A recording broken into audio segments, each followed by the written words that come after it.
Welcome to Module 7, Security Controls and Technologies for GRC Enforcement.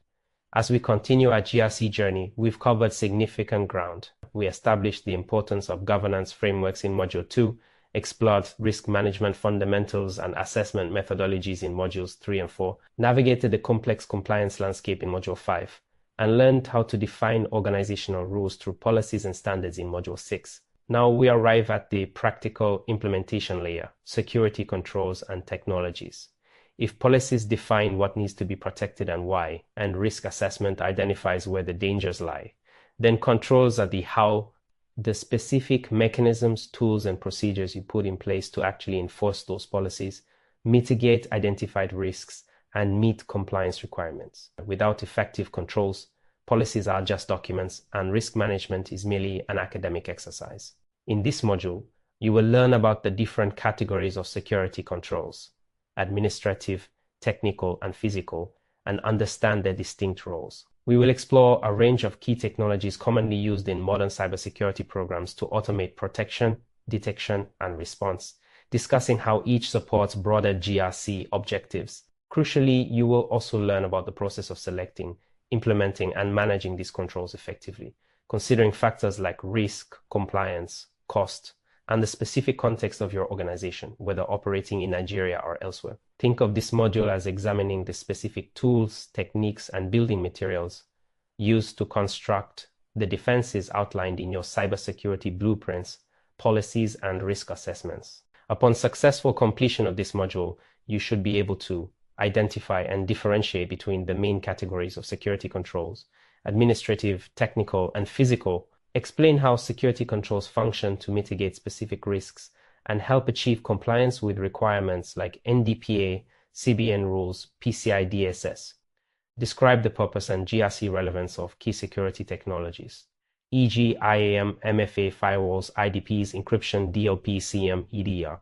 Understand key considerations and processes for selecting, implementing, and managing security controls effectively within an organization. Understanding security controls. Let's start by solidifying our understanding of what a security control is and its fundamental purpose within the GRC framework. A security control, often called a safeguard or countermeasure, is any administrative, technical, or physical measure designed to modify risk.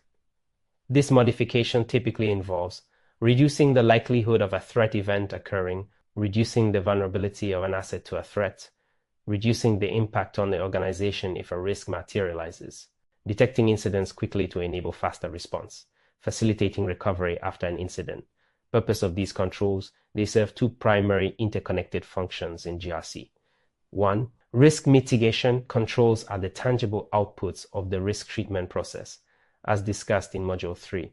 When you decide to mitigate a risk, you do so by implementing one or more controls. For instance, risk of unauthorized access to sensitive customer data violating NDPA is mitigated by implementing multi-factor authentication, MFA.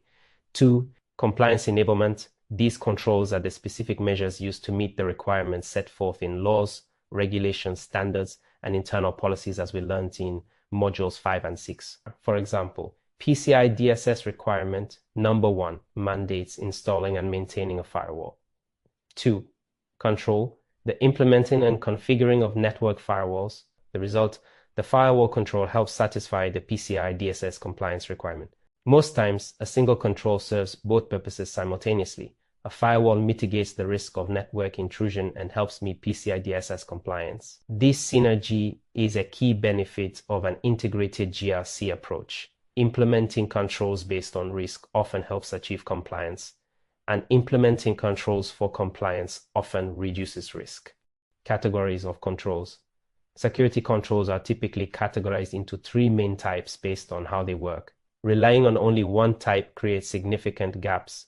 Effective security employs controls from all categories in layers, a concept known as defense in depth. If one layer fails, another might still prevent or detect the attack. 1. Administrative or managerial controls. This control focuses on people, policies, processes, and procedures. It influences user behavior and manages the human element of security. It often involves documentation, planning, training, and defined operational procedures.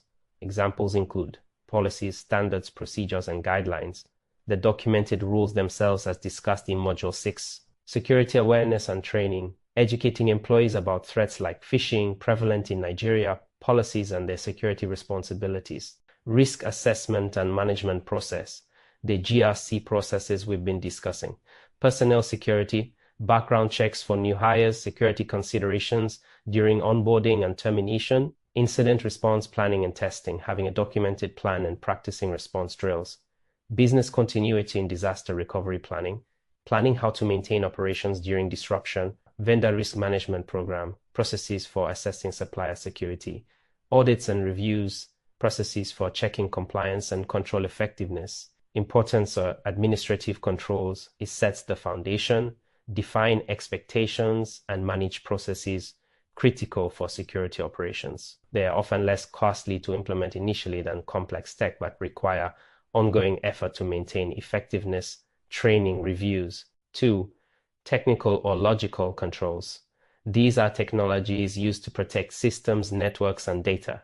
These controls are implemented within hardware, software, and firmware. It is often automated, enforcing rules, defining policies and standards directly within the IT environment. Examples include, we will explore many of these in more detail later in this module: authentication, passwords, multi-factor authentication, MFA, biometrics, access controls, permissions, access control lists, ACLs, role-based access control, RBAC, firewalls, network segmentation and traffic filtering, intrusion detection, prevention systems, IDPs, monitoring for and potentially blocking malicious activity, encryption, protecting data confidentiality at rest in transit, antivirus, anti-malware, endpoint detection and response, EDR, protecting endpoints, computers, servers, data loss prevention, DLP, preventing sensitive data exfiltration, security information and event management, CEM, centralized logging and alerting, vulnerability scanning tools, identifying system weaknesses, automated patch management systems, ensuring software updates are applied. Importance of technical controls. They are essential for automating enforcement, providing real-time protection and detection, and scaling security across large environments. They directly enforce many policy requirements. 3. Physical controls focuses on protecting the physical environment where IT systems, data, and personnel are located.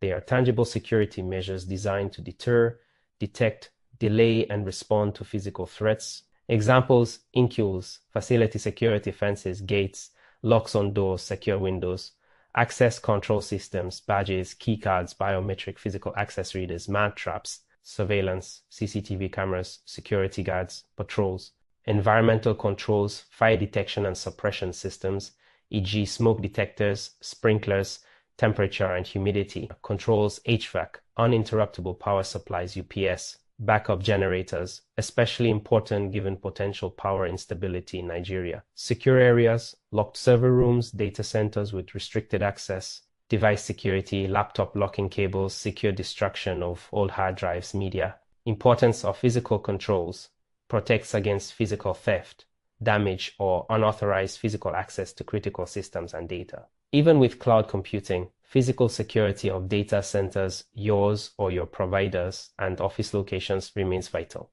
Effective cybersecurity relies on a balanced implementation of controls across all three categories, working together to provide multiple layers of defense.